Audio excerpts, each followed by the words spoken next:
Salve, salve galera, como é que vocês estão? Eu espero que bem. Matheus aqui trazendo para vocês mais um vídeo e hoje review do capítulo 228 de Dandadan, Os Veteranos. O capítulo começa com uma conversa entre os veteranos, a Seiko e a vovó Turbo. O cara do bigodinho começa a explicar para elas sobre os paladinos negros, dizendo que aparentemente eles conseguiram se infiltrar com sucesso em diversas áreas urbanas. Acontece que a Ordem dos Paladinos Negros é na verdade um clã composto pelas 13 maiores famílias nobres espalhadas pelo mundo. Isso ajuda a esclarecer aquela fala do Barão Vermelho lá no capítulo 211, quando ele menciona o absurdo que é um nobre se misturando com a plebe, o que indica que o próprio Barão Vermelho muito provavelmente pertence a uma dessas famílias. E aí fica a pergunta, será que o Saint-Germain também faz parte de alguma delas? A ideologia que une essas famílias é a dominação mundial, mas o curioso é que nem sempre elas cooperam entre si. Na verdade, muitas vezes elas até agem umas contra as outras. E então é revelado que o Vlad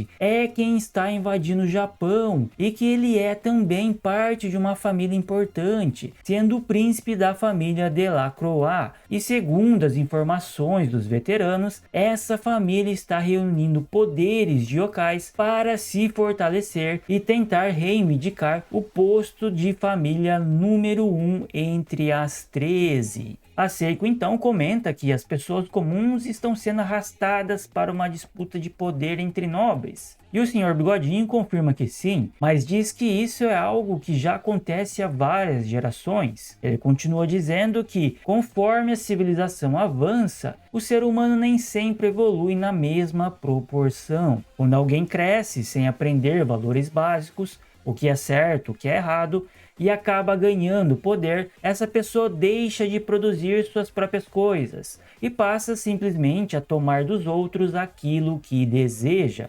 Machucar outras pessoas deixa de pesar na consciência, e é aí que os conflitos passam a nunca mais parar. Por isso, segundo ele, as pessoas precisam aprender com a história, precisam olhar para os erros do passado e corrigir seus próprios erros, e com isso melhorar pouco a pouco. Todo esse processo de evolução da humanidade como sociedade está refletido na cultura e nos ensinamentos que os ancestrais construíram ao longo do tempo. Então, o Sr. Bigodinho pede para que a Seiko leve esses ensinamentos para a próxima geração, para que os jovens não repitam esses erros, e ela aceita essa responsabilidade. Tudo isso sugere que essas 13 famílias são extremamente antigas, com gerações e mais gerações de nobres abusando do poder. Os veteranos então se despedem da Seiko, mas não antes de soltarem uma verdadeira bomba. Eles dizem que enviaram alguém muito forte para ajudar e que é a hora de mostrar o poder de Yatagarasu.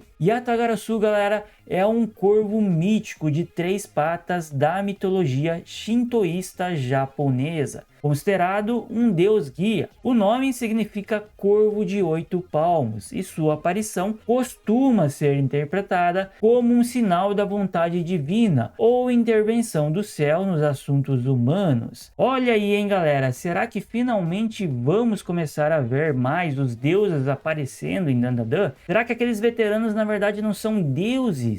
Fica aí o questionamento. A vovó Turbo, como sempre, debochada, faz pouco caso deles e chama todos de bostolas absurdos, mas a Seiko comenta que foi bom eles não terem exorcizado ela. A vovó Turbo, porém, responde dizendo que não seria derrotada facilmente assim por uns fracotes daqueles. E é então que a Seiko percebe que a vovó Turbo está comendo todos os doces que ela ganhou e começa a gritar para ela parar. curar. A vovó Turbo, porém, rebate dizendo que a Seiko só conseguiu se curar graças à sua boa sorte e que, portanto, os doces agora pertencem a ela. E olha só, galera, aquilo que a gente vinha discutindo nos comentários acabou se confirmando. Talvez o Tatsu tenha usado um pouco da conveniência do roteiro, já que a própria vovó Turbo disse anteriormente que não controla para quem a sua sorte vai, mas sinceramente eu achei que foi uma boa solução, porque dá ainda mais significado para o fato da vovó Turbo ter ido visitar a Seiko primeiro, justamente para curar seus ferimentos. A cena então corta para o parque de diversões, onde finalmente vemos nossa turminha reunida para o encontro coletivo. Depois de 2 meses e meio, finalmente voltamos a ver a gangue reunida. E eu fico feliz de ver que o meu mano Quinta está presente no encontro, apesar da Momo claramente questionar a sua presença. Quinta, Gigi e Vamola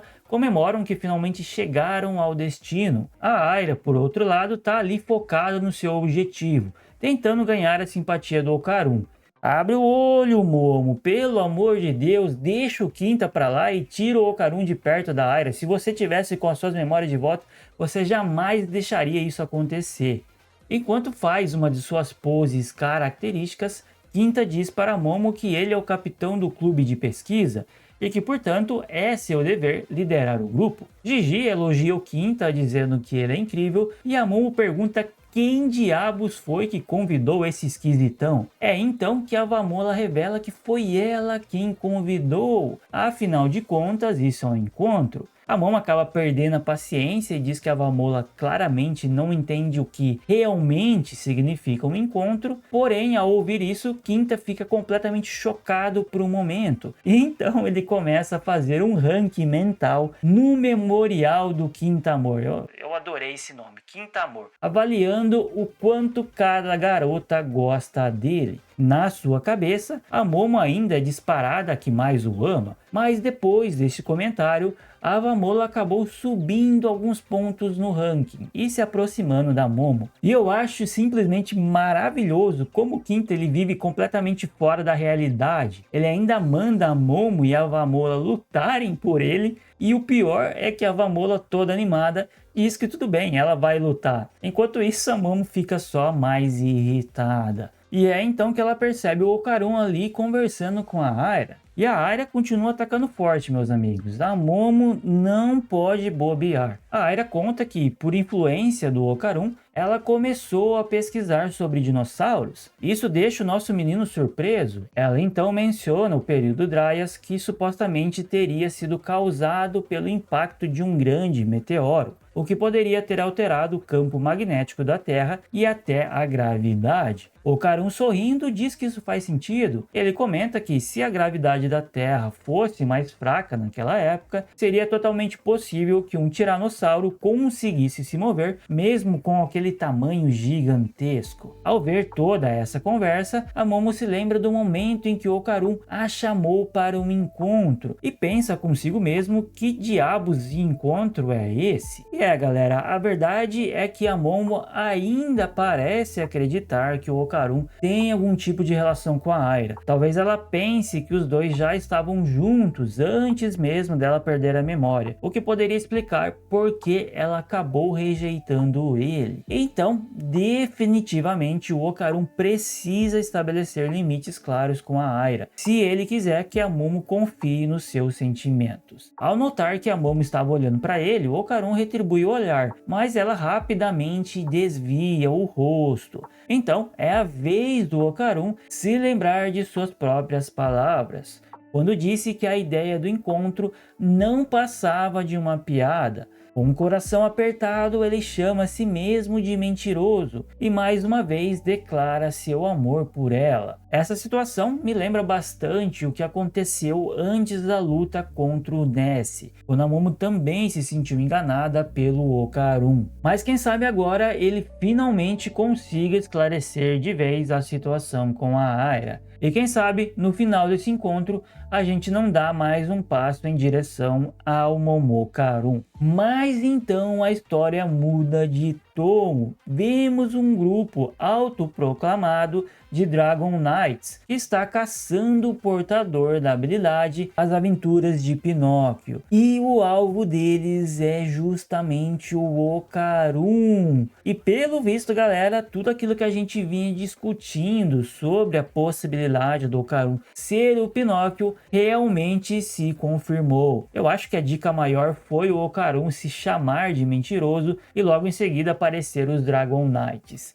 É impressionante como a galera não tem um segundo de paz. Os caras não conseguem nem sair para se divertir ali, ter um encontro coletivo, esparecer a cabeça, sem correr o risco de serem atacados. E esse grupo, o Dragon Knights, ele é bem parecido com aquele que apareceu lá no capítulo 211, quando a Seiko estava conversando com o Gigi. Mas as roupas são um pouco diferentes, então fica a dúvida, será que é o mesmo grupo ou são famílias diferentes? Eles também mencionam que precisam de mais um poder para completar o trabalho das cartas de contos de fadas e que não podem deixar o Saint-Germain levar todo o crédito. Isso sugere que o Vlad pode ter contratado outras pessoas além do Saint-Germain e do Barão Vermelho para esse serviço, ou então esses Dragon Knights podem ser uma unidade da própria família Delacroix, já que o brasão mostrado quando os veteranos falam do Vlad é justamente um dragão. Então faria sentido, né, os Dragon Knights serem de uma família cujo brasão possui dragões. E a aparição nesse grupo me fez ter um pressentimento ruim. E eu não vou cravar 100%, né? Porque normalmente eu acabo sendo trollado pelo Tats, não é mesmo? Mas existe uma grande chance desse grupo usar a Momo como refém para forçar o Ocarum a se render. E eu não tenho dúvidas que se isso realmente acontecer, o Ocarum vai se sacrificar pela Momo no mesmo instante, sem pensar duas vezes. E talvez seja nesse momento que ele tome coragem, declare seu amor pela Momo em alto e bom som para todos ouvirem. E isso faria com que ela não tivesse mais dúvidas em relação aos seus sentimentos.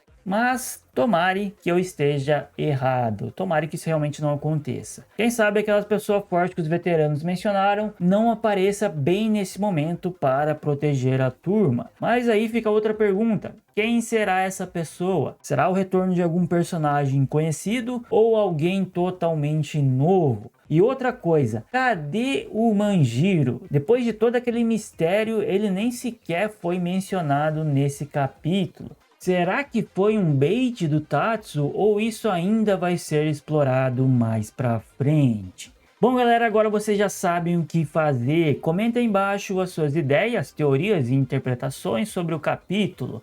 Perceberam alguma coisa que eu deixei passar? Comenta aqui embaixo também. Eu vou ficando por aqui. Se curtiu o vídeo, não esquece de deixar aquele likezão e compartilhar para dar uma força para o canal. Se for novo por aqui e quiser receber mais conteúdo de Dandadan, se inscreve no canal e ativa o sininho para não perder as notificações de novos vídeos. Muito obrigado por assistir e a gente se vê no próximo vídeo. Valeu e falou!